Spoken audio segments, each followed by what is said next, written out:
Hello bachchon, let's read this question, and the question says that if the integration 0 to 10 greatest integer function sine 2 pi x pi e raised to power x minus greatest integer function x dx is equal to alpha e raised to power minus 1 plus beta e raised to power minus 1 by 2 plus gamma, where alpha, beta, comma gamma are integers and greatest integer function denotes the greatest integer less than or equal to x, then the value of alpha plus beta plus gamma is equal to. Now let's see the options. Option A 10, option B 25, option C 20 and option D 0। तो आइए अब इस question को यहाँ पर हम solve कर लेते हैं। इस क्वेश्चन में हमसे कहा गया है कि हमें बताना है कि alpha alpha plus beta plus gamma की वैल्यू किसके इक्वल होगी।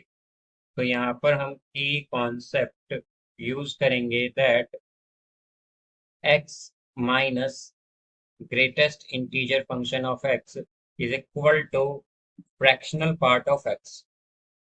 फ्रैक्शनल पार्ट ऑफ एक्स, ये बेसिकली इसे हम फ्रैक्शनल पार्ट ऑफ एक्स बोलते हैं। ये क्या है? Fractional part of x. तो अब यहाँ से अगर हम सॉल्व करें इसे तो हमारे पास क्या आ जाएगा? हमें यहाँ पर आई गिवन है, आई हम मान लेते हैं। यहाँ पर आई है हमारे पास integration 0 to 10 greatest integer function sine 2 pi x pi E raise to power X minus greatest integer function of X, और ये dx। तो आई क्या हो जाएगा? आई हो जाएगा हमारे पास integration 0 to 10 greatest integer function sine 2 pi X by, ये आएगा हमारे पास X minus greatest integer function क्या हो जाएगा एक्स का, या X minus greatest integer function of X क्या आएगा? ये आएगा E raise to power fractional part of x. ये आ गया हमारे पास। अब यहाँ पर हम अगर देखें तो हमारे पास जो एक्स है, या फिर हम कहें कि जो फ्रैक्शनल पार्ट ऑफ एक्स है, fractional part of x and greatest integer function sine 2 pi x है, ये दोनों क्या है? दोनों ही पीरियोडिक फंक्शन है। ये हमारे पास पीरियोडिक फंक्शन है। अब जैसा कि हम जानते हैं कि पीरियोडिक इसलिए है बिकॉज अगर हम साइन 2 पाई को देखें तो 2 पाई अगर हम एक्स वन रखेंगे तो क्या होगा? 2 पाई आएगा। यहाँ पर एक्स की वैल्यू 2 रखेंगे तो क्या आएगा हमारे पास? 4 पाई हो जाएगा। तो बेसिकली यहाँ पर एक पीरियोडिक वैल्यू आती रहेंगी 0 से 1 के बीच में। तो यहाँ पर ये क्या है? हमारे पास पीरियोडिक फंक्शन है, और हैव अ पीरियोडिक, जिसका पीरियड क्या होगा? यहाँ पर 1 होगा। तो हम क्या कहेंगे कि हमारे पास आई हो जाएगा, आई इज इक्वल टू, तो अगर ये दोनों पीरियोडिक फंक्शन है तो इसका मतलब क्या होगा? हमारे पास पीरियोडिक फंक्शन को हम लिखेंगे इस तरह से कि 10 इंटीग्रेशन 0 to 1। बिकॉज हमने क्या देखा यहाँ पर कि अगर हम पीरियोडिक फंक्शन है, ये इसका पीरियड क्या है? 1 का है। बिकॉज जब भी हम एक्स की वैल्यू रखेंगे तो हमारे पास वैल्यूज कहाँ से कहाँ तक आएंगी? 0 से 1 तक ही आएंगी। तो यहाँ पर हमारे पास ये हो जाएगा greatest integer function of sine 2 pi x pi e raise to power greatest integer, ये फ्रैक्शनल पार्ट ऑफ x और fractional component of x dx। अब यहाँ पर हमारे पास जो साइन थीटा है, इसका इंटरवल क्या होगा? अगर हम देखें तो साइन थीटा का इंटरवल क्या होता है हमारे पास? ये होता है हमारे पास 0, 1। और कब होता है? ये होता है जब थीटा बिलोंग करता हो हमारे पास, थीटा बिलोंग्स टू 0, पाई, ये होता है।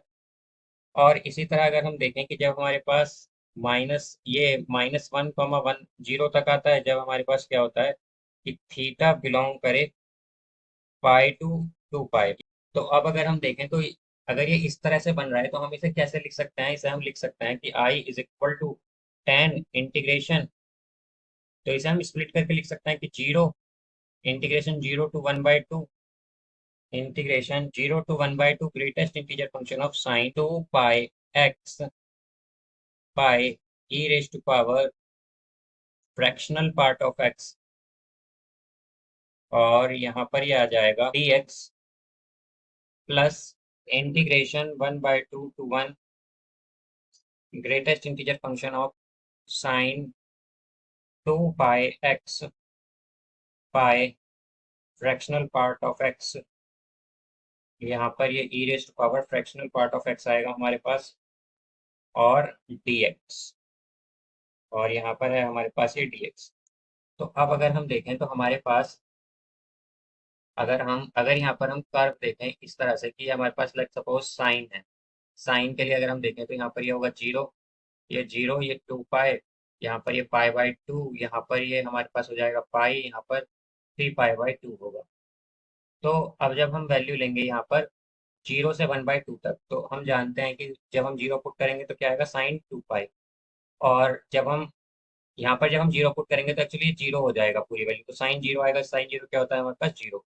तो यहाँ पर हम देखें तो जीरो से लेकर 1/2, तो जब हम 1/2 पुट करेंगे यहाँ पर तो क्या होगा, साइन पाई आएगा, यानी कि कहाँ से कहाँ तक जाएगा, ये जीरो से पाई तक जाएगा इस तरह से।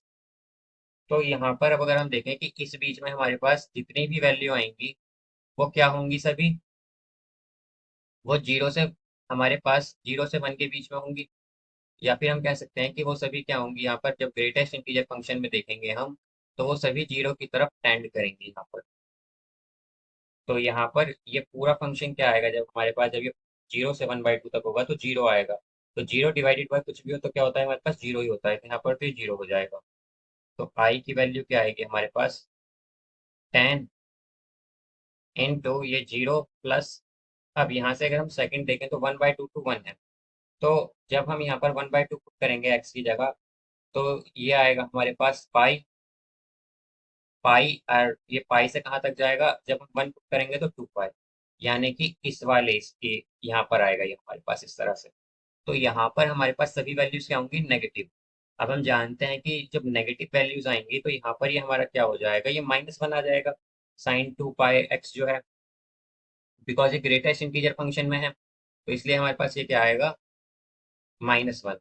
तो हम क्या कहेंगे, ये आ जाएगा 1/2 to 1, -1, -1 e raise to power fractional part of x dx। ये आगे हमारे पास आई हो जाएगा हमारे पास 10, ये आएगा अब हमारे पास इंटीग्रेशन 1/2 टू 1। अब ये है यहाँ पर minus E raise to power fractional part of X को हम क्या लिख सकते हैं, E raise to power -x dx आ जाएगा यहाँ पर ये। तो आई हो जाएगा हमारे पास 10 ई रेज, ये माइनस एज इट इज रख लेंगे हम, minus E raise to power -x क्या होगा हमारे पास, ये होगा हमारे पास माइनस, ये आएगा E raise to power -x, और माइनस माइनस यहाँ पर प्लस हो जाएगा क्योंकि डिवाइड में -1 आएगा। और लिमिट क्या होंगी, 1/2 टू 1। तो इसे अब सॉल्व करेंगे, आई आएगा हमारे पास 10, फिर ये हो जाएगा ई रेज टू पावर -1 और minus E raise to power -1/, ये आ गया है हमारे पास। तो इसे हम क्या लिख सकते हैं, that I is equal to 10 e raise to power -1 -10 e raise to power -1/। अब यहाँ से अगर हम देखें तो हमें क्या गिवन था, हमें गिवन था यहाँ पर ये जो इंटीग्रल था ये किसका इक्वल गिवन था, alpha, alpha e raise to power -1 plus beta, beta e raise to power -1/2 and plus gamma, ये इक्वल किसका है, 10 e raise to power -1 -10 e raise to power -1/2 और प्लस जीरो लिख सकते हैं इसे हम।